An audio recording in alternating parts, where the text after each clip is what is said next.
Falsafah penyuluhan.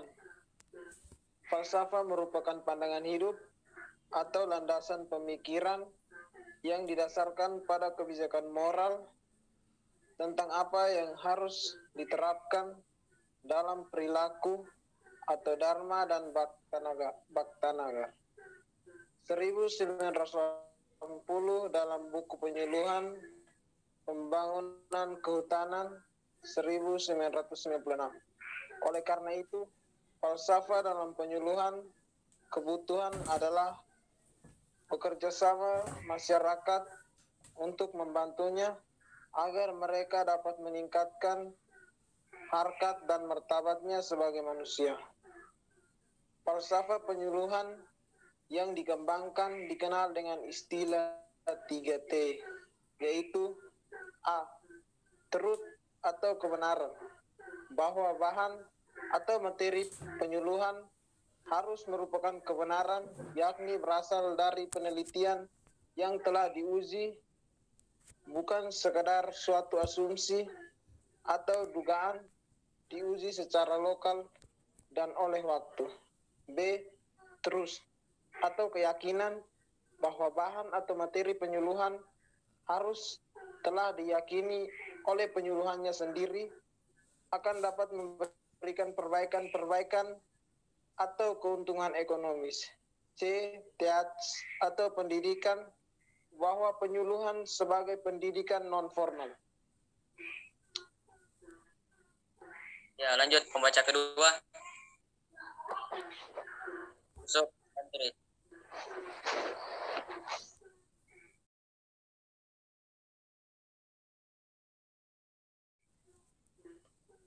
Pada perubahan perilaku demi pemeliharaan dan perbaikan kehidupan.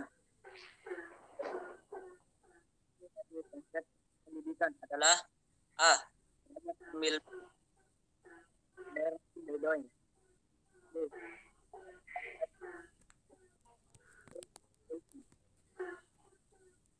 Orientasi pada pemecahan masalah oriented.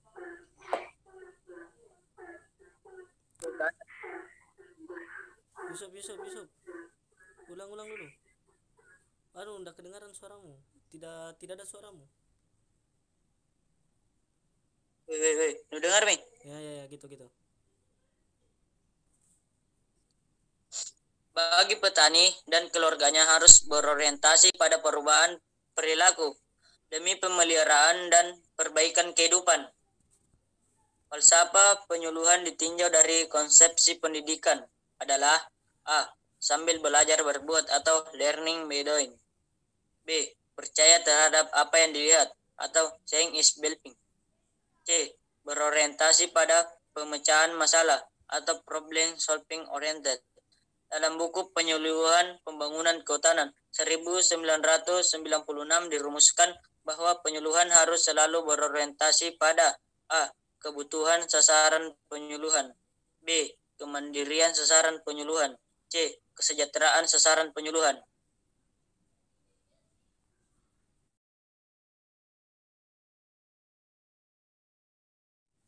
Ya, lanjut pembaca ketiga lagi, Fikri Raja. Baik, saya akan melanjutkan tentang prinsip yang dikutip dalam buku penyuluhan pembangunan kehutanan 1996. Dinyatakan bahwa prinsip merupakan kebijakan yang dijadikan pedoman dalam pengambilan keputusan dan pelaksanaan kegiatan secara konsisten. Karena itu, prinsip berlaku umum dapat diterima secara umum dan telah diyakini kebenarannya dari berbagai hasil pengamatan dalam kondisi yang beragam. Meskipun prinsip biasanya diterapkan dalam dunia akademis, tetapi setiap penyuluh dalam melaksanakan kegiatannya harus berpegang teguh pada prinsip-prinsip yang sudah disepakati. Seorang penyuluh, apalagi administrator penyuluhan, tidak mungkin dapat melaksanakan pekerjaannya dengan baik tanpa memahaminya secara mendalam. Baik, selanjutnya akan dijelaskan oleh teman.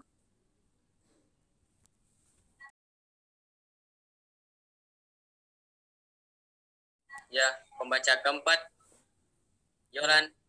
Saya akan melanjutkan Pendapat Dahama dan Bhatnagar dalam buku Penyuluhan Pembangunan Kehutanan tahun 1996 ada 12 prinsip dalam penyuluhan, yaitu A. Sesuai minat dan kebutuhan. B. Melibatkan organisasi masyarakat bawah. C. Menyesuaikan dengan keragaman budaya. D. Menuju pada perubahan budaya. E. Selalu membangun kerjasama dan partisipasi. F. Demokrasi dalam penerapan ilmu. G. Belajar sambil bekerja. H. Menggunakan metode yang sesuai. I. Menumbuhkan kepemimpinan. J. Spesialis yang terlatih. K. Perhatian kepada segenap keluarga. I. Mewujudkan kepuasaan sasaran penyuluhan. Makna yang terkandung dari prinsip penyuluhan ditinjau dari pihak sasaran adalah A. Petani atau pelaku utama pelajar secara sukarela. B. Materi penyuluhan didasarkan atas kebutuhan petani dan keluarganya. C. Secara potensi, keinginan, kemampuan, kesanggupan untuk maju sudah ada pada petani, sehingga kebijaksanaan suasana fasilitas yang menggunakan akan menimbulkan kegairahan petani untuk berikhtiar. D. Petani tidak bodoh, tidak konservatif. Petani mampu belajar dan sanggup berkreasi. E. Belajar dengan mengerjakan sendiri adalah efektif. Apa yang dikerjakan dialami sendiri akan berkesan dan melekat pada diri petani dan menjadi kebiasaan baru. F. Belajar dengan melalui pemecahan masalah yang dihadapi adalah praktik dan kebiasaan mencari kemungkinan yang lebih baik akan menjadikan petani seseorang yang berinisiatif dan berswadaya. Lanjut pembaca kelima.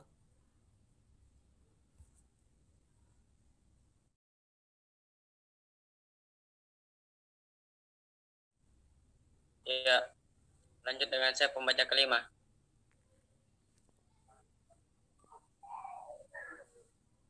Prinsip penyuluhan sesungguhnya adalah suatu upaya yang harus dilakukan untuk mewujudkan paling tidak 13 asas, yaitu telah dirumuskan dalam Undang-Undang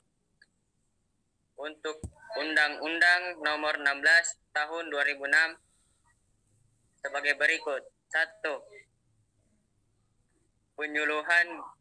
Penyuluhan berdasarkan demokrasi adalah penyuluhan yang diselenggarakan dengan saling menghormati pendapat antara pemerintahan daerah dan perilaku utama serta pelaku usaha lainnya.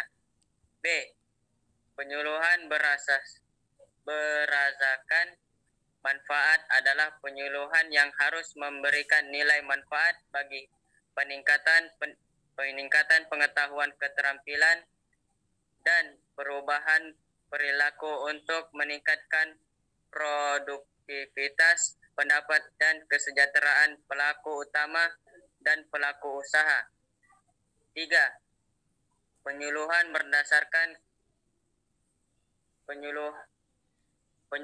berdasarkan kesetaraan adalah hubungan antara penyuluh pelaku utama dan pelaku usaha yang harus merupakan mitra sejajar. D. Penyuluhan berdasarkan keterpaduan adalah penyelenggaraan penyuluhan yang dilaksanakan secara terpadu antara kepentingan pemerintah, dunia usaha, dan masyarakat. Penyuluhan berdasarkan keseimbangan adalah setiap penyelenggaraan penyuluhan harus memperhatikan keseimbangan antara kebijakan, inovasi, teknologi dengan kearifan masyarakat setempat, pengarusutamaan gender, keseimbangan pemanfaatan sumber daya dan kelestarian lingkungan, dan keseimbangan antara kawasan yang maju dengan kawasan yang relatif masih tertinggal. 6. Penyuluhan yang berasaskan keterbukaan adalah penyelenggaraan penyuluhan dilakukan secara terbuka antara penyuluhan dan perilaku utama dan usaha. 7.